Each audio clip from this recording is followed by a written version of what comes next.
high school at any level, regular public school is not the answer. They're wasting 3 hours of their day doing at that school that's not benefiting them, and they're getting behind the eight ball. Athletes around the country, those top tier players, the ones that are taking basketball serious, they are either in homeschool or prep school. Math, reading, writing. The other part of your days need to be dedicated to working on your craft. Because if you're not, you're going to be behind in the game of basketball. All right, I'm going to play devil's advocate. If you can't wake up in the morning, get your work done, go to school, go to practice, do it the old school way, I believe you're not going to become a well-rounded person. Now, listen, first 2 years, you can go to regular school. If you're nice like that, then do what everyone else is doing and moving their kids to these prep schools. But to go 4 years of prep school where your whole value as a human being is basketball, I think is dangerous. Wow.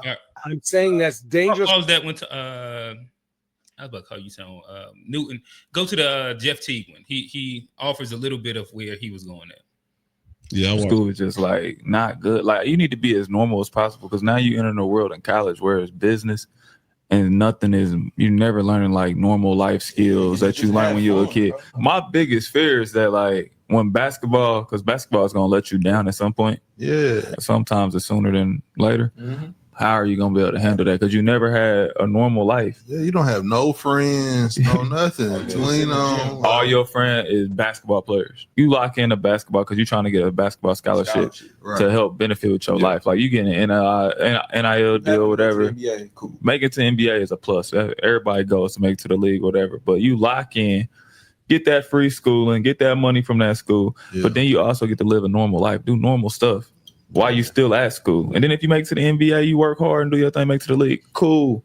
But don't put all your eggs. I'm saying some people, I put all my eggs in one basket. I had nothing else. Yeah. It was funny. There's a legendary tweet of Damian Lillard talking to Mikey Williams. And he was just like, I'm locked in. Let him finish that. And, bro, I ain't going to prom. He said, bro, go to prom, bro. You can go spend 2 hours and go hang with your peers, bro. Talking about, the gym will be there. All right. That's a good spot to stop it at. I'm going to throw to you, G, first. Welcome. What would you say your POV on this is? On which one? The Kendrick or the just the entire conversation. They kind of, I think they're responding to Kendrick Perkins' initial statement, and it's the balance of prep and public. And yeah, I mean, if one is valid and one invalidates the other one, I think the idea is that prep in general, if you're trying to play and be a pro, you should go prep. That's Kendrick Perkins' general POV. What's his name? Jeff T. Yeah, Channing Frye and Jeff T. In essence, they're saying, I think that in general, you need life skills. Even, you know, whether you're a basketball player, you hit college, there's going to be ups and downs. And if you don't have real life skills that you develop with going around regular people, then it's going to hurt you even as like a basketball player or professional. For me, I think the first question I have to ask, like, what is life skills? Like, for me personally, I don't think you need to go to school to figure out life skills. You know what I mean? Like, I think you can be around extracurricular activities and learn life skills as long as you're around a social environment. Like, you know what I'm saying? As far as the Kendrick Perkins situation, I kind of agree with that. I do believe public high school is watered down. With me being at Moravian and coaches are coming in all the time from D1, mid-major, high mid-major going on down. We have some SEC schools there. I mean, they're not really tapping in with public high school unless they already are recruiting a kid that they seen in travel ball. Yeah. So like they're not really into that because I mean, let's be real. Like I coached at High Brighton for 4 years, assistant head coach, right? I had to beg high school kids to want to come play, to come work out. You said you coached where? At High Brighton High School. High Brighton? Yep, Brighton High School, yeah. Where is it? In Lenore. It's in Lenore, yeah. Small. And that's public? Yeah, that was public. So I coached there for 4 years. I was with my son. So we was there. But those kids, like I had to beg those kids to want to come play, to want to come work out. Versus me being at the prep school, these kids are asking me, you know what I'm saying, to train them. And these kids are we got this one kid named Marcus. He decommitted from Iowa State to come to Moravian, play to Dreamers. And he's more coachable. So it can open up his recruitment. Yeah. Okay, You know what I'm saying? But like, I just, from my experience, just being in public school, I feel like you're more pulling kids to play. You know what I'm saying? And even if you got a high school kid that's a very good kid, you know what I'm saying? I think the environment influences them too. You know what I mean? It influences them where they're not as consistent as they should be. They got a lot of distractions versus in prep school. I mean, bro, you out there in huts and little small town, and there's nothing to do out there. Gym open 24. Gym open 24/7. So I see both sides of it. You know what I mean? Like, and I also feel like it's the area in which you're located and the kind of community in which you kind of have around you when it comes to that sport. You know, and we're talking about basketball now, but like I feel like in possibly a smaller town or a smaller environment, you need to kind of get away from that because you know, the opportunities might not present themselves. Like you were saying, you know, begging kids to come to the gym, but also see the flip side of being in a city like Charlotte where you want to show up in front of your peers. I mean, like you're gonna put the work in, you're gonna want to be in the gym because you don't want to be on the flip side of what goes on in a city like Charlotte where it's so competitive. So you don't want to be caught on the flip side of, oh yeah, them niggas terrible, they trash, you know. Nobody wants to be the trash team. I agree. Especially being in the right conference. Especially even being in the city, like I mean, like we had Sims on, and Sims has been a Garinger, and you know, just to come out his first game, they won last year, but to go against the stigma there, like it's hard to get kids to come in. Well, good kids that come over there just based on the name of Garinger, you know what I mean? But don't understand the work that's put in there. Them kids working probably harder than some of the kids at a bigger name school, just because of the stigmatization. But I feel like in an environment like those, I mean, it's beneficial for them kids to kind of stay where they are. Now, I do understand because I mean, like at Chambers, we've experienced it itself this past year. We had two 4-star recruits that played public basketball and we're getting Power 5 offers. Now, with the new business side of it, it made sense for them to go to different schools, different environments. And it was and like I said, we talked about before, like their parents and their family made decisions that was made for them. Like, you know, Big Mac was on here. He was like, you know, do what's best for your household. They did what's best for their household in all them situations. You know, we have a dad on the couch now. He made their household made a decision that was best for them. And, you know, so I look at it from all aspects to where you got to do what's best for you, but I'm all for both sides. You know what I mean? And I guess I'll try and land. I don't know. I probably have like a stronger opinion than the middle. I think prep is for the elite of the elite, and there's majority of prep kids get lost in prep, in my opinion. And not even like specifically like private, but like making a distinction between prep. Because of that's a good point because there's just between a private school and a prep school. Private is still kind of similar to like a public school environment where you're going to school from a structured time. Now that the resources are totally different. We talk about a prep school to where you're literally outsourcing the education from another entity and you're just basically managing the basketball part of it. And I think that the business side kicks in way early on prep. Oh, for sure. And like if you look at what was like the Lala Mears or what's some of the bigger prep schools? I can't really think of prolific prep. It's like there's no farm system to it. Like each year they're bringing in 3 kids. For sure. Everybody else you can be a piece to that, but like maybe if you already have some clout going into it, you might withstand. But I think that there's a business focus to these kids that we done brought here. And we're trying to make sure that we keep this brand as what it is. And I think that those kids benefit. I don't know if like the 10 kids benefit as much as maybe the 4 or 5, the three or four maybe. Nah, because everybody's not a Moravian prep. Everybody's not going to have 10 Power 5 D1s. You know what I mean? Like Spire. I mean Monteverde. You know what I mean? Places like that. Like, you know, you're going to have 10. It's literally. At Monteverde, there are 2 dudes sitting the bench and they ain't gonna play that's going to a Power 5. Right. Just because because of their resume that was built up over the summer, like you say, G, they've been recruited but way before they even got there. Basically, just going there, just up the business side of it, the money side of it. So, I mean, like you say with the prep, and this what I was going to land at really quickly. I think that for mid-major to maybe like possible D1 kids, I think that there's a space where if you don't have most of the metrics, you should probably play where you can best get value out of, if that makes sense. Like, so if you 6'7", 6'8", you probably and like you one of those ones we just seen 2 6'7", 6'8" kids lead where it makes sense for them to go. Where either it's the money side or like you're trying to up your rank. But if you're 6'2", 6'3", 6'4", you're a freshman, sophomore, maybe even junior, and like you're just doing okay inside public, I don't think that you should specifically go because I don't know what the value proposition of that is.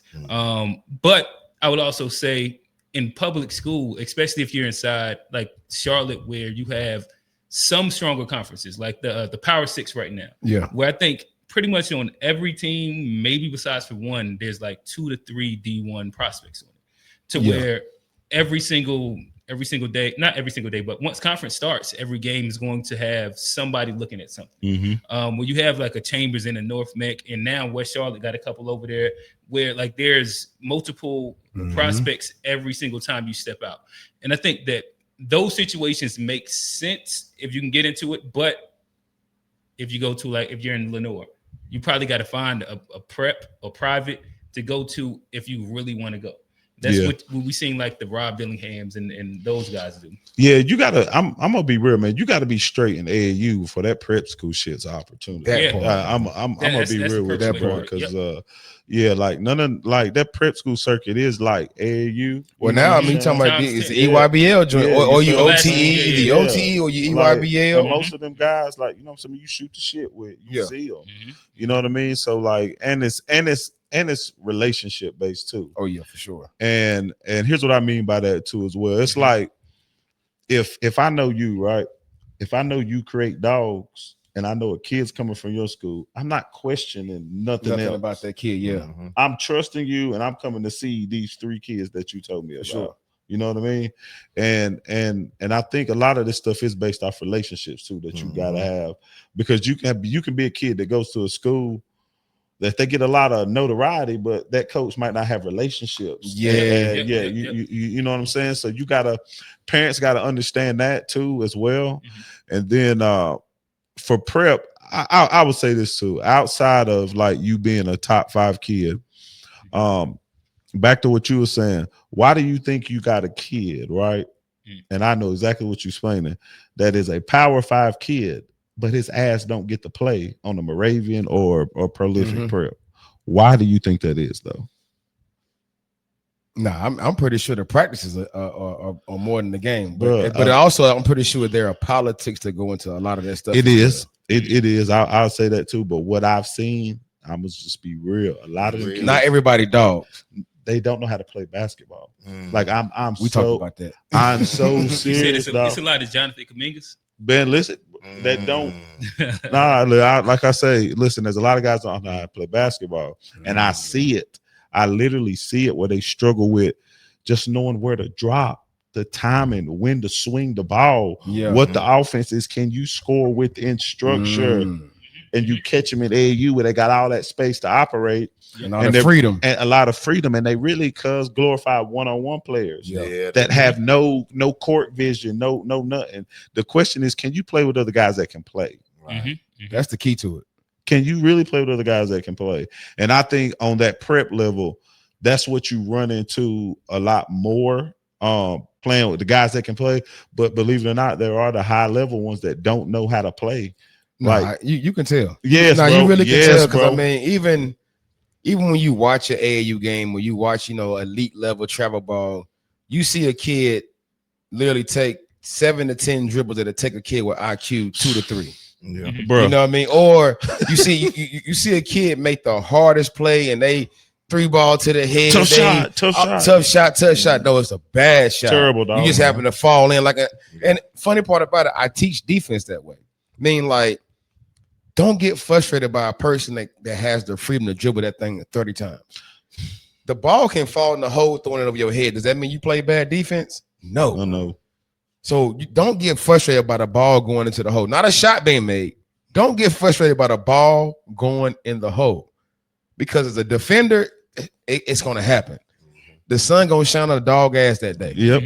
It be that kid that ain't made nothing all season. Man, don't you hate that when you play a good defensive possession? They swing it, and then they go off the backboard and go in. Bro, like, but come on, as a team, as a coach, as a player, you can't get frustrated by that. Yeah. You know, but your point is duly noted, bro, because I always wondered that, but now it makes so much sense because I see them and I be like you know how the kids are. They instant, oh boy, look at he tough. You sit there and watch him like, oh, nah, he not. Well, the difference really is not, bro. They're comparing highlights to like if you sit and watch the full game. Well, if you ever sat and watched any of those full games, what was the SEROS tournament they just had? Oh yeah. Like the highlights look fire. If you watch any of those real marketing games, looks great. Those real games with all them kids, it was. But some of them games were terrible. Was it? Yeah, bro, that was terrible. It was a bunch of. It was like a bona fide all-star game. It was like an all-star game tournament until it got to maybe the funny part about it, the most competitive games were the younger age groups. Oh yeah. Like the 15U game was a good game. And I'm talking about like the 16. You know what I mean? 16, 17, bona fide. Almost. It was a lot of nasty work in there. It had moments of competitiveness, but for the most part, it was like for what they paying. I'm paying $5,000 for this. But you know, I love the idea because you did it for the older guys. You know what I mean? Like the TBT. But seeing it, I'm pretty sure if you're gonna do it again, there are many tweaks that can be made. Now, this can be a very successful. Oh yeah, I like product. The concept. I agree. Yeah, I very successful product, especially going back into school, being it in the hoop state, doing it somewhere like Rise, where you, and not to talk bad about Rocky, where you got better refs. You know what I mean? Oh Lord. You know what I mean? So, so doing an environment like that, and I love how Rise runs their facility. Like they're very strict, but at the same time, you don't feel like you're not able to be a fan or a parent. Yeah. At Rock Hill, at times, it feel like, man, bro. Hey, Wayne. Well, they regulating in Rock Hill. We trying to get us a live pod over at Rock Hill. We're gonna get it. We're gonna get it. We're gonna get it. Those are the thoughts of Wayne White, not what is the Open Gym podcast. Rock Hill, what is it? Events, sports facility. If y'all like to do business, shout out to y'all. Yes, sir. You know, like we pull up. If y'all pay, we'll live podcast again. Yes, sir. That part. Yeah, it's a business. It's a business. Trey, talk to us.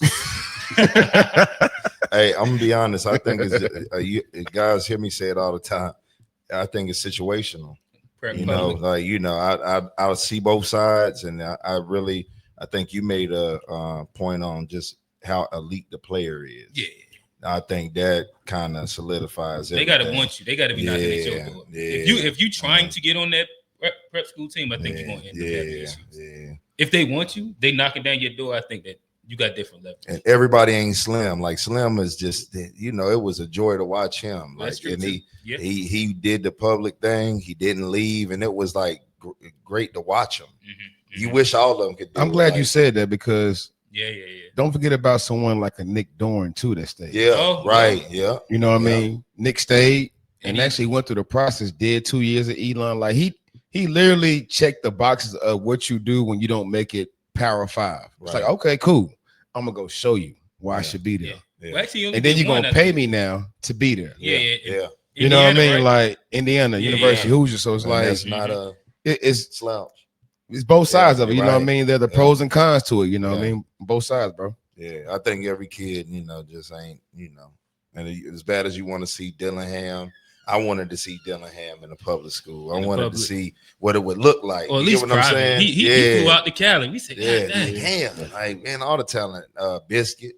Well, I mean, just seeing LJ what he did at Lincoln for 2 years. You know what I mean? Like that was big. You know what I mean? But then we also had that. You remember we were talking about that, like how he would look in the North against the North Mex, and it'd have been interesting. But I will say that I wanted to see that. Him being out there in Lincoln, it landed him top 15. He still landed top 15. Look. Before he shout out to him, he just went great to summers though. Great summers. Great summers. He played with CP3 and all that too during those summers. So he was kind of known. But I'm gonna be real, man. Like I don't really like that type of ball though. Like I don't care much for you scoring 30 points. Yeah. and averaging 35 in public high school. Like, Nah, for sure. Where to me, I see majority of your highlights, man, you shooting the ball over 2 people. Like, I'm not knocking that because you're good. But my thing is this, man. Where you go to Oak Hill, Tennessee, when you got to run a set with somebody in your ass and you can score the basketball, Right. you're doing 20 things at one time. Yeah.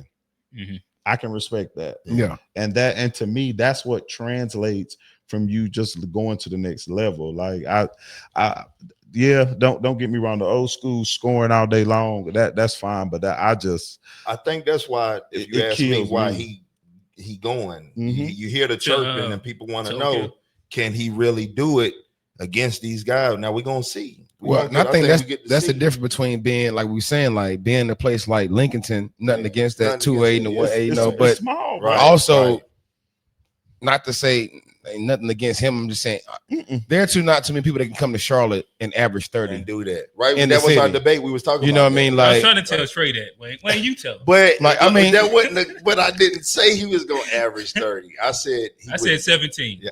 But what I like about you don't think he could 21. I give him 21 on the right school. Oh, okay.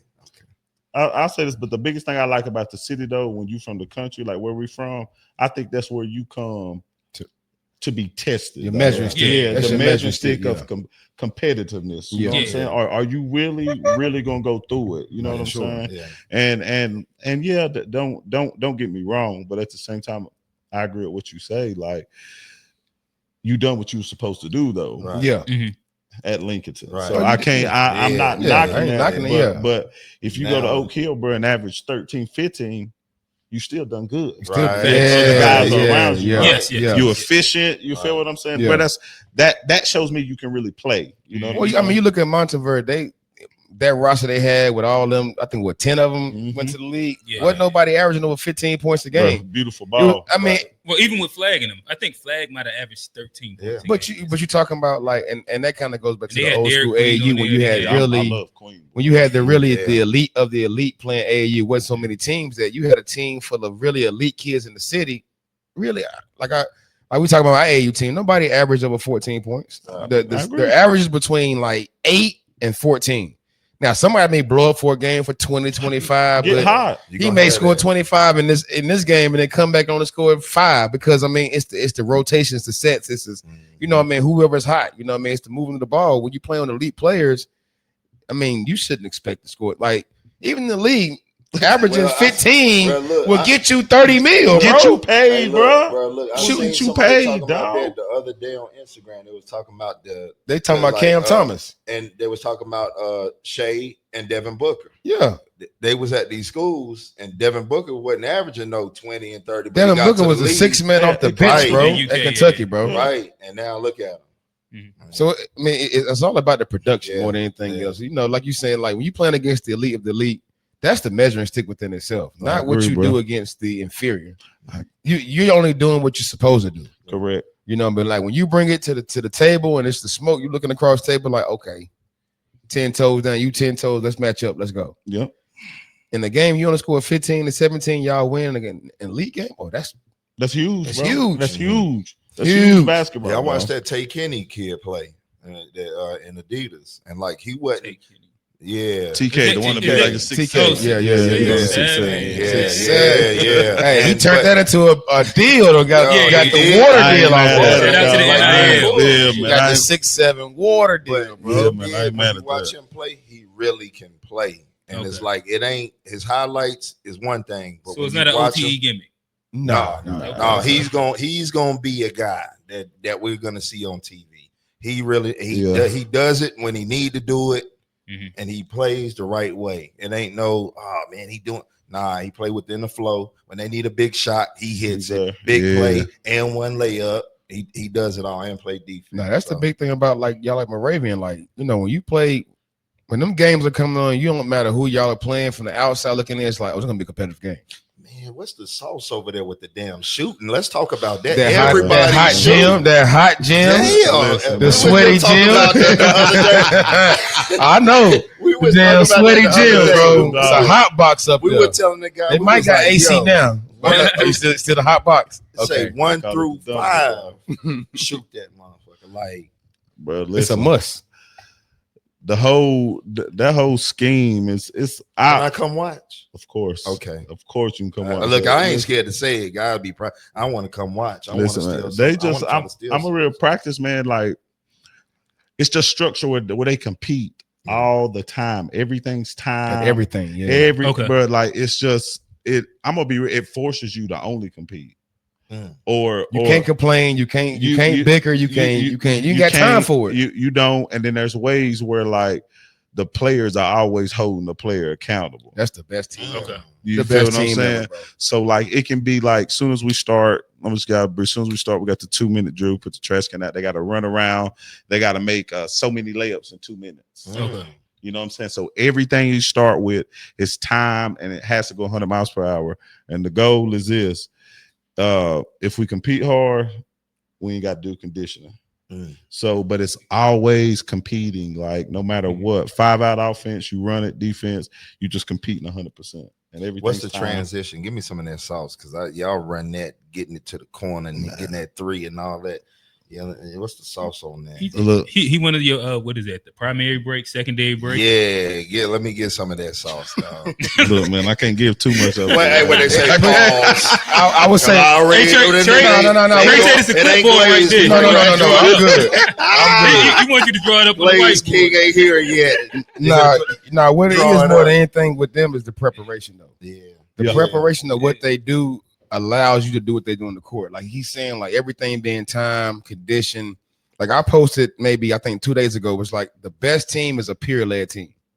A player-led team. A player-led team, a peer-led team is the best team ever. When you as a coach, when you can sit back, watch a player make a mistake, and before you even get to your thought process, your whistle, your and it's done in a way that's respected. Like one thing we have a rule with on our team is communicate with your right tone and effectiveness. Meaning like that communication can't be belittling you in that moment. It has to be a respect level, but at the same time, I can get on you. Yeah. You know what I mean? And when you have a team that's led that way, and then the way they prepare, it allows the game to be the easiest part. Yeah, but like the game is the reward for a team like that. The game is a reward. I get what you're saying, but damn that it's a concept. I want to hear it. Draw it up. Listen, man, it's always a concept. But listen, man, I'll tell you this though. You know what I'm saying? He's 100% right as far as preparation. But I'd say this: it's always you lose. You'll hate losing so much, dog. You're gonna play hard because there's a fucking consequence for every time you lose. And that's how I do my young boys, man. They ain't no fouls in practice. You know what I'm saying? So they there. But yeah, I mean, there's schemes and concepts out of the hit, and then we go into a continuity. But man, most always really just 5-out. Man. I seen it. I know that. I can't tell it all. I know. Look, I'm pulling up though. You ain't gotta tell it. I'm pulling up. The new age of basketball of competing on a high level is you got to be able to play 5-out to a certain extent. Like you have to develop your players to where I don't care if he's 7'3", he has to be able to have the IQ to make that read of a dribble handoff, the back door, the zone read, the dribble, the pick and roll, know how to pop, slight roll, short roll, angle, fade, angle of the screen, not a flat ball screen, right, how to reposition myself to screen, like all those things that are IQ of being 5-out. And when you can master that as a team, oh man, you hard to guard. Yeah, man, you're hard to guard. Not for sure. You know what's a sneaky important thing of that 5-out? Like sometimes we focus on the bigs having to be able to do all the guard things. It's the guard man that do the big having to be able to slip, to screen. You better be able to post up with us. Yeah, because one thing we know, spot. I'm gonna tell you, a lot of guards can't guard the post. A lot of them like don't want to guard the post. They don't. It's too physical. So there's also things where we set up where we teach our guards to post up. Like 1 Mississippi 2, did you make a move, whatever you're going, but we trying to open that door. So we trying to get out the middle and play off 2 most of the time. So that's that carrying them barrels and them and them. I already know what y'all be up there. I got look. We had this conversation with the coach. Like I talked to the coach a long time ago. I was inquiring about like, how can I get my son up there, bro? Like, how can you figure? This is about probably maybe like 5th grade, 6th grade during COVID, because I was really contemplating, just a whole different scenery. I wanted to pop out differently, so I'm picking bro every time we at Rocky. Every time I see TLB, We at? Hey, what up, bro? How we? What up, coach? How you? We chop it up about an hour, every time, bro. Like, and he would tell me some of the regiment is so unconditional than what we do in the city. It's taking the country mentality that we do things y'all don't do in the city. Bro, it's real. It's just bro, it's dog shit. Like it's shit where I feel like parents, if you ain't like us as a parent, you can't come in there and see it. Yeah. Like I'm gonna just be real, dog. That's real though. And there's no crying, no out of bounds. Your nose bleed, bro. Listen, wipe it off and finish the drill. Yeah, and then you go see what's going on. Nah, for sure. Yeah, what I say is, don't let Wayne fool you. He's Bill Belichick. Spygate is over there. He know what's going on, dog. Yeah, he know what's going on. He glasses on. Right. He know what's going on because he asked the right questions. Yeah, he asked the right questions, though. This Spygate right there. I did my research, though. You know what I mean? Like, hey, I'm a student of this thing, bro. Like, and one thing, as you know about me, is I'm not afraid to have those conversations with those that may look like they may be an enemy or an opponent. Nah, bro. When they come to this game, we talking, bro. We talking like, I don't care if I ain't never met you before. You about to know who I am now. We're gonna have this conversation. Hey, bro, I see this, I see that. Like, what are your thoughts on that? Like, I feel like we had to get past that point of that pride. But like he says, people be gatekeeping. Like, there's certain things I understand about gatekeeping, but to a certain extent about the game itself, where we are trying to help the right people get right in this game. Why are we gatekeeping certain things? You know what I mean? Like, why as a community, as a basketball community, we are not literally feeding this information? Like, literally, as much as I see out on social media, I try to post as much as possible that feeds it out, bro. You know what I mean? Like, my timeline ain't nothing but posts about just uplifting the kids, uplifting coaches, people. Like, I'm not gonna gatekeep anything. Like, call me about a drill. Like, Shane hit me up. Hey, bro, what's up with this shooting thing? Like, Zach can shoot. Hey, look. Like, funny part about it, not to be funny, I don't understand why a lot of people haven't reached out and be like, yo, if he can shoot that well, like, what did y'all do? Yeah, what do you do? I don't mind telling you. Come to the gym. I'll show you. Dropping them off. You gotta tell me. I'll show you what we do. Because I want that kid to be just as successful. You know, I'm not gonna say, well, nah, bro. Hey, man, I can give you this, but I ain't gonna give you that. No, I'm gonna give you the whole game plan because it's about uplifting the kids, bro. But sound like a We Just Hoop shooting clinic to me. That's what it sounds like. Hey, Sherry gonna figure it out. He gonna get that plug in. Yeah, he is. That plug gonna be in.